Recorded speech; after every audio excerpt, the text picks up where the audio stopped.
हम सभी के ही प्रिय कवि वीरेंद्र डंगवाल के इस दुनिया से रुखसत होने के 5 साल बाद हमारे दूसरे प्रिय कवि मंगलेश डबराल भी अपने तमाम प्रियजनों, चहेतों और शागिर्दों को इस विद्रूप भरी दुनिया में छोड़कर चले गए हैं। मंगलेश डबराल के जाने से बरबस ही वीरेंद्र डंगवाल भी याद आ रहे हैं। ये दोनों ही पहाड़ के जुड़वा कवि हम सब की रूह में बसे थे। ये दोनों ही कवि सितारे थे, न केवल पहाड़ के बल्कि पूरे बौद्धिक, साहित्यिक और पत्रकारिता जगत के। कवि और पत्रकार दोनों के ही रोल मॉडल, दोनों को ही आसरा और प्रश्रय देने वाले, दोनों को ही खाद, पानी, धूप, हवा देने वाले।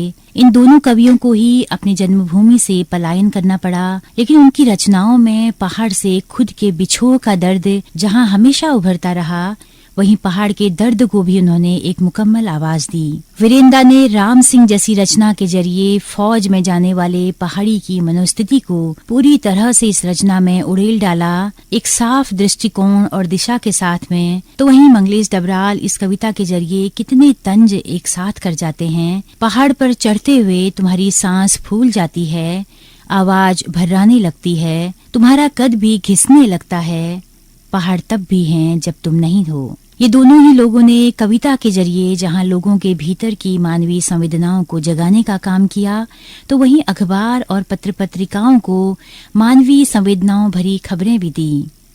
अपने परिवेश, संस्कृति, देश और भाषा के प्रति ये दोनों ही हमेशा ही स्नेहिल और जज्बे से भरे हुए रहे। उनकी प्रतिबद्धता हमेशा ही समाज के दबे, कुचले, वंचित और शोषित मनुष्य के प्रति रही। ये दोनों ही कवि समकालीन हिंदी कविता के अगुवा रहे। कविता की इस धारा को बिना किसी संशय के एक स्पष्ट दृष्टिकोण के साथ आगे बढ़ाते रहे। ये दोनों ही ऐसे दुर्लभ कवि रहे जिन्होंने कविता को एक ऐसे मुकाम पर पहुंचाया जहां कोई ये नहीं कह सकता कि इसमें कविता के तत्व नहीं हैं।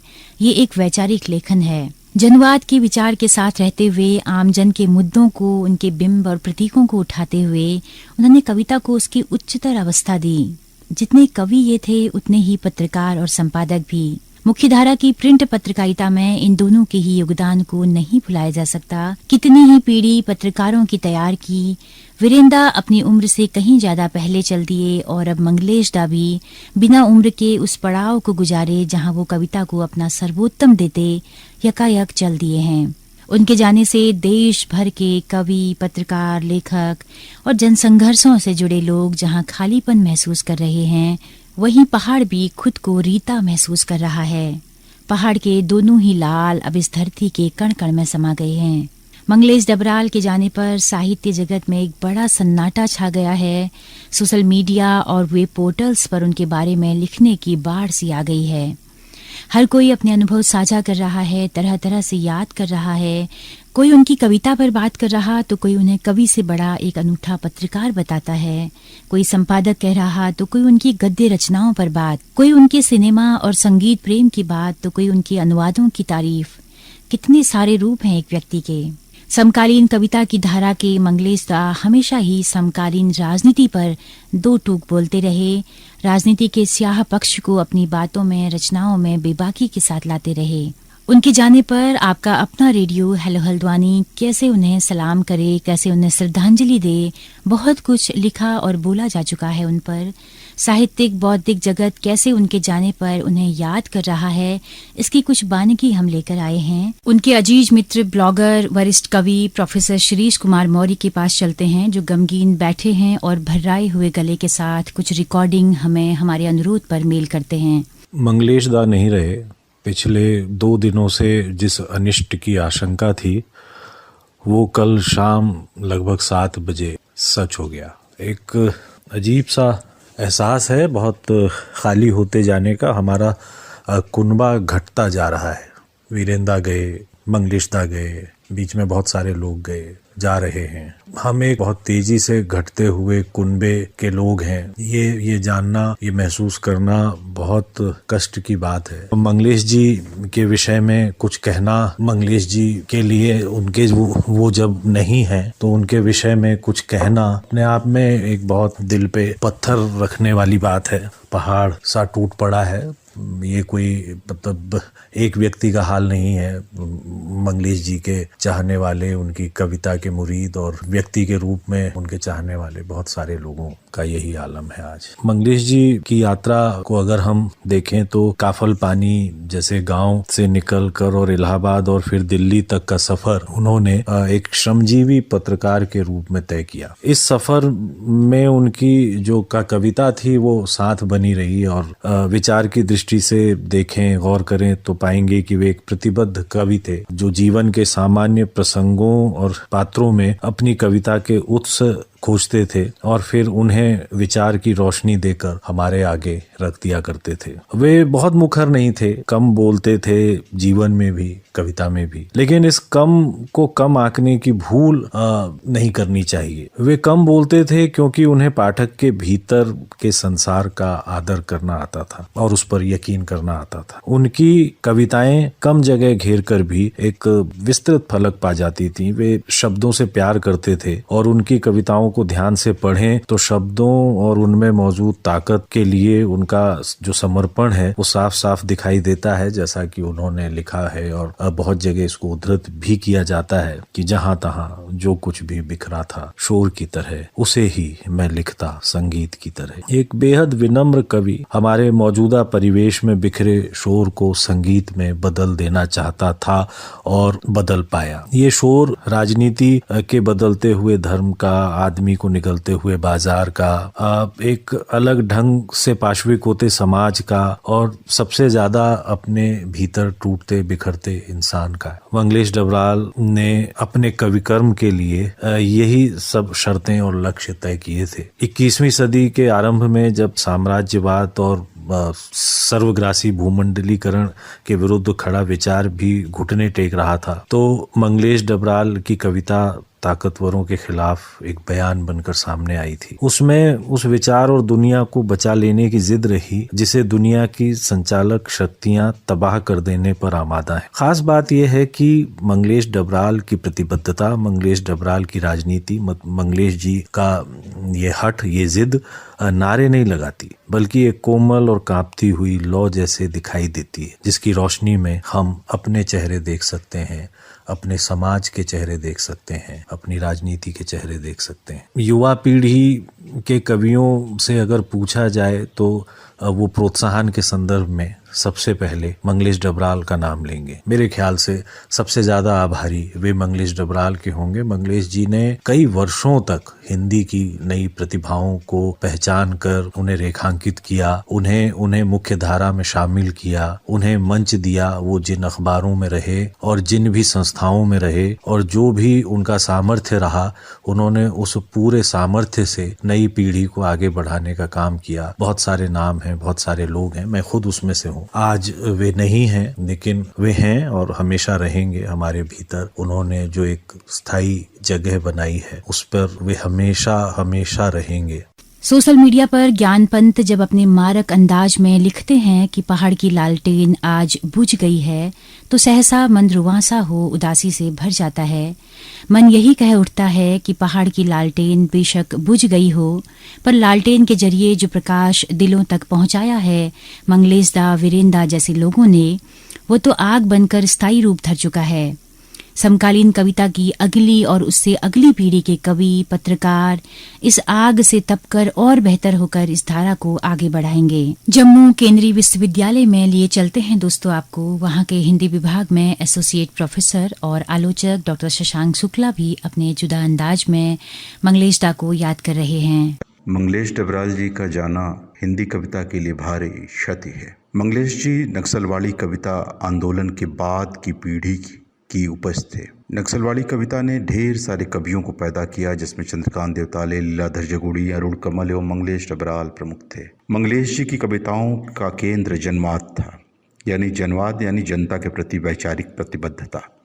उनकी सारी कविताएं इसी वैचारिक प्रतिबद्धता से निर्मित हुई हैं। उनकी कविताएं सत्ता और आम जन के बीच फैले तिलिस्म को तोड़ती हैं और इस तिलिस्म को बनाने वाली शक्तियों, प्रक्रियाओं की सजग पड़ताल करती हैं। कह सकते हैं कि मंगलेश जी शब्द के बीच अर्थ और अर्थ के बीच अंतराल को पकड़ने वाले कवि थे। उनकी कविताओं में आप एक अंतराल को महसूस कर सकते हैं, और वो अंतराल सत्ता और आम जन के बीच उन सारी प्रक्रियाओं और सारी तिलस्मों को, सारे षड्यंत्रों का पर्दाफाश करता है जो एक वैचारिक प्रतिबद्ध कवि के लिए होना चाहिए। उनकी मृत्यु से हम हिंदी साहित्य प्रेमी सभी लोग मर्माहत हैं। उन्हें हम भावभीनी श्रद्धांजलि अर्पित करते हैं।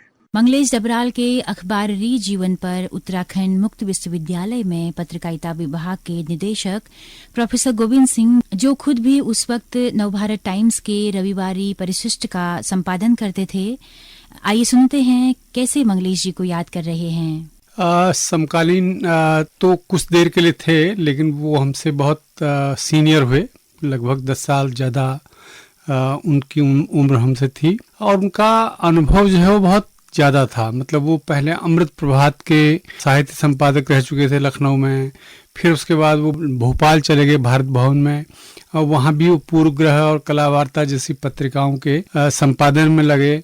फिर उसके बाद 1983 के बाद वो दिल्ली आ गए जनसत्ता के साहित्य संपादक बनकर। तो साहित्य संपादक के तौर पर मेरे ख्याल से जो जनसत्ता की जो छवि थी वो एकदम अलग तरह की छवि थी, और लंबे समय तक उन्होंने उसके स्तर को मेंटेन करके रखा। सारे देश में जो चर्चा होती थी संडे मैगजीन की, तो रविवारी जनसत्ता जो है उसमें सबसे ऊपर आता था। संयोग से जिन दिनों दिल्ली में मंगलेश जी रविवारी जनसत्ता के संपादक थे, उसके थोड़े दिनों के बाद जो है मैं नवभारत टाइम्स की जो रविवारी परिशिष्ट थी, रविवार था, उसका संपादक था। अक्सर मिलते थे हम लोग, इसलिए हम जो है वो लगातार एक तरह से एक दूसरे के कंपटीशन में भी रहते थे। हम लोगों ने उन दिनों जनसत्ता की एक तरह से कंपटीशन में होने के कारण काफी गंभीर साहित्य जो है उसमें रविवार्ता में भी छापना शुरू किया। तो ये एक अच्छी पत्रकारिता के साथ कंपटीशन होने पर जो राइवल हैं आपके, उन पर भी अच्छा असर पड़ता है। तो मंगलेश जी उस मामले में जो साहित्यिक पत्रकारिता है हिंदी की, उसमें हमेशा के लिए याद रखे जाएंगे, क्योंकि उनके जैसा संपादक जो है वो और नहीं है। उन्होंने कभी राजनीतिक विषयों पर नहीं लिखा जनसत्ता में रहते हुए, और बहुत कम कभी कभार वो सामाजिक विषयों पर लिख देते थे, लेकिन उनका पूरा ध्यान जो है वो अपनी पत्रिका के, अपनी रविवारी जनसत्ता के संपादन में लगा रहता था। उनके पास कागजों के बहुत सारी फाइलें और बहुत सारे ढेर लगे रहते थे, और कई बार वो 1-2 साल तक किसी रचनाकार की रचना को उसमें दबाए रखते थे, और जब उसका सही समय आता था छपने का, तो उनको याद रहता था कि कहाँ कौन सी सामग्री है, और उस ढेर में से निकाल करके उसको छाप देते थे। तो कई बार मेरे सामने जो है वो ऐसे लेखक आए जो उनसे गिड़गिड़ाते रहते थे, एक तरह से झगड़ा करते थे कि मेरी रचनाओं को आपने दबा के रखा है 2-2 साल से, और वो चुपचाप उनकी बात सुनते रहते थे। फिर अचानक से पता चलता था कि किसी अच्छे दिन जो है, जो जब रेलेवेंट हो रचना, तब वो छाप देते थे। तो उनका संपादन भी बहुत अच्छा था। रविवारी जनसत्ता जो थी उसका जो एक तरह से उनकी जो स्टाइल थी, एक तरह से वो एक अलग तरह की छाप पूरे हिंदी जगत पर उसने छोड़ा। हाँ, उसके बाद वो फिर राष्ट्रीय सहारा में गए, और राष्ट्रीय सहारा में जो पखवाड़े में निकलता था, फिर बाद में साप्ताहिक भी शायद हो गया था, देशकाल, तो वो बहुत ही बढ़िया जो है वो सहारा का जो एडिशन था वो बहुत बढ़िया था, और उसकी भी चर्चा चारों तरफ होती थी। हालांकि उनका बाद में अनुभव जो है राष्ट्रीय सहारा में बहुत अच्छा नहीं रहा, और उनको छोड़ना पड़ा। और एक बार की बात है जब वो राष्ट्रीय सहारा छोड़ चुके थे, उसके बाद जो है वो एक शादी के किसी कार्यक्रम में हमको मिले। उसके बाद एक और सज्जन जो बड़े साहित्यकार तो नहीं, बड़े लेखक और बड़े पत्रकार जो है संपादक थे, वो भी वहीं आए हुए थे। तो मैंने उस दिन मंगलेश जी को पहली बार गुस्से में देखा, और गुस्से में वो अंग्रेजी बोलने लगते थे। जैसे ही उन्होंने उनको मंगलेश जी नमस्कार कहा, तो उन्होंने उनको घूर करके देखा, और लाल आंखें मैंने देखा कि मंगलेश जी की हैं, और बुरी तरह से अंग्रेजी में डांटा। वो संपादक जो है उनसे बड़े पद में ऊंचे थे, लेकिन इस तरह से डांटा कि वो बेचारे जो है वो संपादक महोदय वो हाथ जोड़ते रह गए और उसके बाद उन्होंने कहा कि मैं तुमसे बिल्कुल बात नहीं करूंगा, आप मेरे सामने से हट जाइए। तो इस तरह से, क्योंकि उन्होंने उन सज्जन ने की शिकायत पर ऐसा माना गया कि उन सज्जन की शिकायत पर मंगलेश जी और कुछ और लोगों को राष्ट्रीय सहारा से हटाया जा रहा था। तो उस दिन मैंने मंगलेश जी का पहली बार गुस्सा देखा, और हालांकि मंगलेश जी उन संपादक के फादर को या चाचा को भी जानते थे और काफ़ी मतलब एक तरह से उनके परिवार से बहुत पुराना उनका रिश्ता था, लेकिन उस दिन उन्होंने अपना पूरा गुस्सा दिखाया और पब्लिक एजेंडा के भी संपादक रहे, लेकिन वो मतलब जो बेसिक रोल उनका असली जो रोल है वो रविवारी जनसत्ता के रूप में है, चूंकि बहुत लंबे समय तक वो रहे उसमें और वही मतलब मैगजीन एडिटर ही रहे, साहित्य संपादक ही रहे। उससे ज़्यादा उन्होंने कभी इच्छा नहीं की कि मुझे संपादक बनना है, कार्यकारी संपादक बनना है, इस तरह की उनकी कभी इच्छा नहीं रही। कविता में भी उनकी बहुत बढ़िया दखल, बहुत अच्छी और बहुत ही सशक्त एक तरह से हिस्सेदारी रही। पहाड़ पर लालटेन उनका एक तरह से जो बहुत ही महत्वपूर्ण संग्रह है, उस पर मुझे लगता है कि शायद मैं ठीक से याद करूं तो भारत भूषण अग्रवाल पहला पुरस्कार मिला था। और उसके बाद जो है मंगलेश जी का मतलब उससे पहले भी जो है भारत भवन भोपाल वगैरह में जब थे और उससे पहले लखनऊ में जब थे, तब भी साहित्य में अपना एक विशेष नाम जो है उनका रहा था। और बाद में जो है जो कविताओं के जरिए उन्होंने अपनी अलग सी कविताओं के जरिए अपनी छाप छोड़ी और बड़ी गूढ़ विषयों पर, बहुत गूढ़ विषयों पर भी वो कविताएं लिखते थे। और एक बार उन्होंने गद्य कविता का भी प्रयोग किया। मैं कलकत्ते में था उन दिनों, तो जो साहित्यिक पत्रिकाएं हैं उनमें किसी साहित्यिक पत्रिका में, शायद पूर्वग्रह में या किसी और पत्रिका में, मैंने उनकी गद्य कविताएं देखी। तो वो प्रयोग करने वाले भी वो अपनी तरह के आदमी थे। और उसके बाद सिर्फ मेरे ख्याल से हिंदी में विष्णु खरे ने ये प्रयोग किए गद्य कविता के, और बाकी कोई लोग गद्य कविता नहीं लिखते थे। पर वो प्रयोग उनका कैसा रहा, सफल कितना उसको स्वीकार किया गया साहित्य जगत में, ये एक अलग मामला है। लेकिन वो प्रयोग धर्मी कलाकार थे, चित्रकार कवि थे। और उसके अलावा जो है उन्होंने बहुत सारे विदेशी कवियों के अनुवाद भी किए थे और बहुत अच्छे अनुवाद उन्होंने किए थे। ऐसा लगता ही नहीं था कि वो विदेशी भाषा से किसी और भाषा से अनुवाद कर रहे हों। तो ऐसे ही एक बार हमने उनकी कविता जो है तोदुश रोजोविच की कविताएं जो है वो हमने अपने अखबार में छापी थी। तो इस तरह से जो मंगलेश जी का जो साहित्यिक रूप है वो बहुत बहुविध भी रहा है। उसके अलावा उनका गद्य बहुत बढ़िया है, साहित्य में कविता के अलावा गद्य भी बहुत बढ़िया है। वो अमेरिकी एक विश्वविद्यालय है, आयोवा विश्वविद्यालय, उसकी फेलोशिप के लिए 3-4 महीने के लिए आयोवा अमेरिका गए थे। और वहाँ वो फेलोशिप एक तरह से दुनिया भर के साहित्यकारों और कवियों के लिए ही फेलोशिप होती है। तो उसमें जा करके आप पढ़िए लाइब्रेरी में और देखिए, घूमिए, और सारा खर्चा वो विश्वविद्यालय उठाता था। तो वो उससे बहुत प्रभावित हुए और बहुत अच्छा उनको लगा। और उसके बाद उन्होंने आयोवा की डायरी नाम से संस्मरण लिखे, यात्रा वृत्तांत संस्मरण जो भी कह लीजिए, और वो बहुत अच्छा उसका गद्य जो है वो था। तो इस तरह से जो है मंगलेश जी का जाना एक तरह से गद्य में भी और कविता में भी और पत्रकारिता में भी हमेशा के लिए याद रखा जाएगा। दोस्तों, मंगलेश डबराल के 5 काव्य संग्रह प्रकाशित हुए हैं। पहाड़ पर लालटेन, घर का रास्ता, हम जो देखते हैं, आवाज भी एक जगह है, और नए युग में शत्रु। इसके अलावा उनके 2 गद्य संग्रह, लेखक की रोटी और कवि का अकेलापन के साथ ही उनका एक यात्रा वृत्तांत एक बार आयोवा भी प्रकाशित हो चुका है। काफल ट्री वेबसाइट के ओनर, एडिटर, कवि और ब्लॉगर अशोक पांडे उन्हें याद करते हुए लिखते हैं कि हाल के बरसों में छोटे बड़े कई लोगों के साथ पब्लिक प्लेटफॉर्म्स पर उनके विवाद हुए, कुछ ने तो बहुत बदसूरत सूरतें अख्तियार की और उनके अनेक शत्रु बन गए। इनमें से किसी ने उन्हें गिरोहबाज कहा तो किसी ने गिरोहबाजों का सरगना।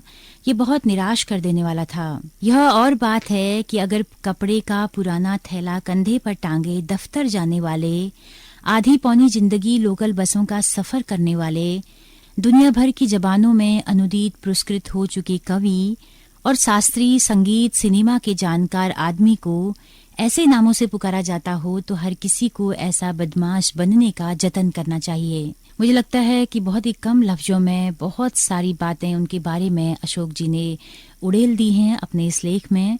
आगे लिखते हैं कि सच ये है कि मंगलेश डबराल ऐसे ही बहुत सारे शत्रुओं और उससे कई गुना अधिक मित्रों से बने हुए थे। उनका दिया बहुत सारा मैंने अपने भीतर संभाला हुआ है जो मेरे खुद के मरने तक बचा रहेगा। दोस्तों, मंगलेश डबराल का उत्तराखंड मुक्त विश्वविद्यालय से भी एक बहुत गहरा नाता रहा है। उत्तराखंड मुक्त विश्वविद्यालय में पत्रकारिता विभाग के निदेशक और यहाँ के रजिस्ट्रार प्रोफेसर गोविंद सिंह किस तरह से याद कर रहे हैं उनके यहाँ के साथ जुड़ी यादों को आइए सुनते हैं। मंगलेश जी का हमारे विश्वविद्यालय के पत्रकारिता विभाग से भी विशेष संबंध रहा है। 2 बार हमारे अनुरोध पर वो हल्द्वानी आए। पहली बार जो है 2011 के अंत में हम लोगों ने एक बैठक की थी, एक सेमिनार करवाया था, एक दिन का राष्ट्रीय सेमिनार। उसमें हिंदी पत्रकारिता के सामने जो चुनौतियां हैं उनके ऊपर विचार विमर्श था। तो दिल्ली से मंगलेश जी भी उसमें आए थे और बहुत खुश हुए थे, बहुत अच्छी बातचीत उन्होंने की थी। इसके अलावा बाद में सन 2015-16 में हम लोगों ने साहित्य अकेडमी के सहयोग से हिंदी की साहित्यिक पत्रकारिता पर भी एक 2 दिन का राष्ट्रीय सेमिनार करवाया था। उसमें भी मंगलेश जी आए थे। बहुत सारे और लोग भी आए थे, जैसे लीलाधर जगुड़ी जी आए थे, मंगलेश जी आए थे, बार रब्बी आए, कई लोग आए उसमें। तो मंगलेश जी का संबंध एक तरह से हमारे यहाँ बहुत बना रहा। खास करके मंगलेश जी का जो संगीत वाला जो पक्ष है वो उसमें दिखाई पड़ा, क्योंकि मंगलेश जी बहुत ही अच्छा जो है वो आलाप करते थे। राग जो है वो मुझे ठीक से मालूम नहीं कौन कौन से शास्त्रीय राग हैं, लेकिन वो बहुत ही बढ़िया जो है वो शास्त्रीय गायन करते थे। मल्लिकार्जुन मंसूर हुए और कुमार गंधर्व हुए, भीमसेन जोशी भी कह सकते हैं। इन लोगों से उनका वो बहुत ज़्यादा प्रभावित थे और बहुत ही बढ़िया जो है वो आलाप जो है खास करके करते थे। इस मामले में मुझे याद आता है कि वीरेन डंगवाल जी और उनकी बहुत ज़्यादा आपस में झगड़ा होता था। एक बार नैनीताल में एक रात को जो है हम लोग किसी कार्यक्रम में थे और मंगलेश जी और वीरेन डंगवाल जो दुर्भाग्य से आज वो भी हमारे बीच में नहीं है, उन दोनों के बीच में एक तरह से लड़ाई की हद तक जो है कहासुनी होती थी। और लेकिन मंगलेश जी जो है उनको छोटा भाई समझ करके चुपचाप चुप करा देते थे और कुछ बोलते नहीं थे और वो अपना आलाप जो है वो जारी रखते थे, जबकि वीरेन जी उनको बार बार जो है वो डिस्टर्ब करते रहते थे। ये एक उनका दूसरा पक्ष था, जो मेरे ख्याल से संगीत वाला जो पक्ष है वो बहुत ही इम्पोर्टेंट है। और शायद उन्होंने मल्लिकार्जुन मंसूर पर एक कविता भी लिखी है, मुझे ऐसा लगता है। दोस्तों, 1978 को टिहरी गढ़वाल के काफलपानी गांव में जन्मे मंगलेश दा देहरादून से पढ़ाई के बाद दिल्ली चले गए और वहां से अपनी रचनाओं के जरिए पहाड़ और दिल्ली के बीच के द्वंद्वों पर लिखते रहे। एक बानगी इस खूबसूरत कविता के साथ 1975 में उन्होंने ये रचना लिखी है। मैंने शहर को देखा और मैं मुस्कुराया, वहां कोई कैसे रह सकता है। मैंने शहर को देखा और मैं मुस्कुराया, वहां कोई कैसे रह सकता है। यह जानने मैं गया और वापस ना आया।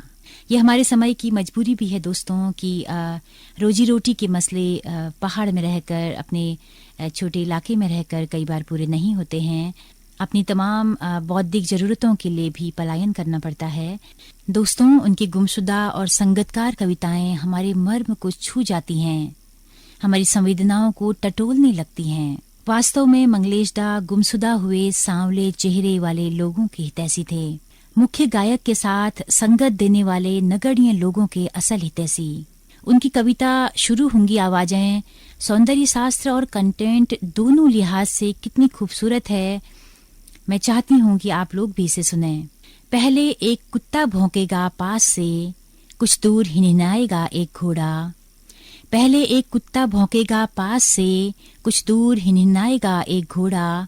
बस्ती के पार सियार बोलेंगे, बीच में कहीं होगा झिंगुर का बोलना, पत्तों का हिलना। बीच में कहीं होगा रास्ते पर किसी का अकेले चलना। इन सब से बाहर एक बाघ के डुकरने की आवाज होगी मेरे गांव में।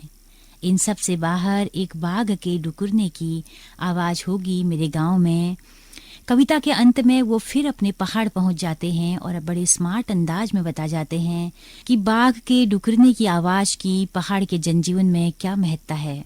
उनकी कविता जो मुझे सबसे प्रिय लगी, माँ की तस्वीर है। 90 के दशक में लिखी गई ये कविता स्त्री विमर्श की एक जानदार अभिव्यक्ति लगती है। घर में माँ की कोई तस्वीर नहीं। जब भी तस्वीर खिंचवाने का मौका आता है, माँ घर में खोई हुई किसी चीज को ढूंढ रही होती है या लकड़ी, घास और पानी लेने गई होती है। जंगल में उसे एक बार बाघ भी मिला, पर वह डरी नहीं। उसने बाघ को भगाया, घास काटी, घर आकर आग जलाई और सबके लिए खाना पकाया। मैं कभी घास या लकड़ी लाने जंगल नहीं गया, कभी आग नहीं जलाई। मैं अक्सर एक जमाने से चली आ रही पुरानी नक्काशीदार कुर्सी पर बैठा रहा, जिस पर बैठकर तस्वीरें खिंचवाई जाती हैं। माँ के चेहरे पर मुझे दिखाई देती है एक जंगल की तस्वीर, लकड़ी, घास और पानी की तस्वीर, खोई हुई एक चीज की तस्वीर। दोस्तों, बहुत गमगीन होकर, बहुत उदास मन के साथ, लेकिन बेहतर समाज की उम्मीद और आशाओं से भरपूर होकर हम विदा करते हैं अपने प्रिय कवि मंगलेश डबराल को। वीरेंदा की तरह अब हम कभी उनकी आवाज नहीं सुन पाएंगे। ये दोनों ही बेहद आत्मीय और स्नेहिल कवियों को हमारा शत शत नमन। दोस्तों, आप सुन रहे थे अपनी रेडियो मित्र सुनीता भास्कर को। आप लोग इस रेडियो रिपोर्ट को हमारे हेलो हल्द्वानी नाम से यूट्यूब चैनल और फेसबुक पेज के जरिए भी सुन सकते हैं। हेलो हल्द्वानी रेडियो चूंकि एक कम्युनिटी रेडियो है, तो इसकी पहुंच रेडियो में केवल हल्द्वानी शहर तक है। लेकिन अगर आप दूर दराज पहाड़ में इस रेडियो को सुनना चाहते हैं या फिर देश के किसी भी हिस्से में, तो आप गूगल प्ले स्टोर में जाकर हेलो हल्द्वानी ऐप को अपने मोबाइल पर इंस्टॉल कर सकते हैं और सुबह 10:30 बजे से लेकर शाम 4:30 बजे तक 6 घंटा हमारी रेडियो सभा सुन सकते हैं। दोस्तों, हम लोग अपनी रेडियो सभा का दोहराव भी करते हैं। अगर आप दिन में हमारा रेडियो नहीं सुन पा रहे हैं, तो शाम 5 बजे से लेकर रात 11 बजे तक भी आपको ये सुविधा उपलब्ध रहेगी। हम आपको याद दिला दें कि आप सुन रहे हैं दूरस्थ एवं मुक्त शिक्षा और संस्कृति की आवाज उत्तराखंड मुक्त विश्वविद्यालय का community radio hello Haldwani. 91.2 megahertz की फ्रीक्वेंसी पर आप इसे सुन पाते हैं। आप सभी लोगों का हमारे साथ बने रहने के लिए बहुत बहुत शुक्रिया। इसी के साथ अपने रेडियो मित्र सुनीता भास्कर को दीजिए इजाजत। नमस्कार।